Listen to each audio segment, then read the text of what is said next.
买了1万个水宝宝，就这么点有1万个？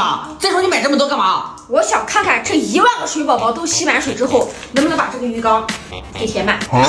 就这么点，怎么可能把这个鱼缸给填满啊？试试不就知道了。我是谁？牛是凡，看看。于是他开始把1万个水宝宝都放进浴缸里。我怎么感觉这个比这个大这么多？这一包叫巨无霸水宝宝，巨无霸水宝宝，能有多大？这水宝这么大？这个就是普通的水宝，这是我的巨无霸水宝。等会那一包泡出来都这么大。把1包巨无霸水宝宝也放进去。1万个水宝宝都已经在这个浴缸里面了，现在可以放水了。真期待这1万个水宝宝泡出来到底有多少。水放好了，好了，商家说等6个小时就 OK 了。6个小时，这时间也太长了吧？想不想我带你玩个好玩的？你试过把这个巨无霸水宝放在那个冰箱里冷冻是什么手感吗？会不会是个大铁蛋？没有哎。走，去试试。走。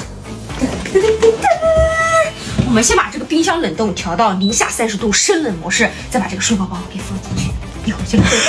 我发现我们这次新买的这个冰箱虽然看起来很薄，占地也不大，但这个空间真的挺大的。那是，这个可是我千挑万选的美的 M60冰箱，60厘米超薄，刚好能跟橱柜齐平，还不影响开门。而且它的冷藏和冷冻区有2套独立的制冷系统，制冷速度快，同时还能防止串味。冷藏区9分钟就能进味，还能除病菌哦。这冰箱好全能啊，不愧是你选的。那是我是谁？牛是反的。那我们刚才那个巨无霸水宝是不是冷冻的差不多了？嚯，它咋还变小了？它真的跟铁蛋一样。给我来一个。你干啥？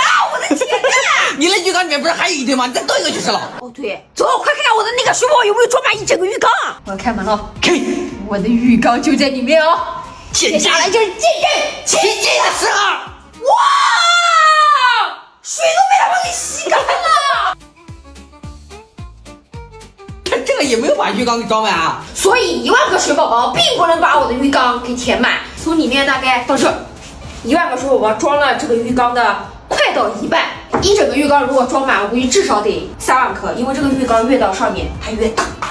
这里竟然有1万个！我突然想到个问题啊，你这么多水宝，你等一下怎么处理啊？啊？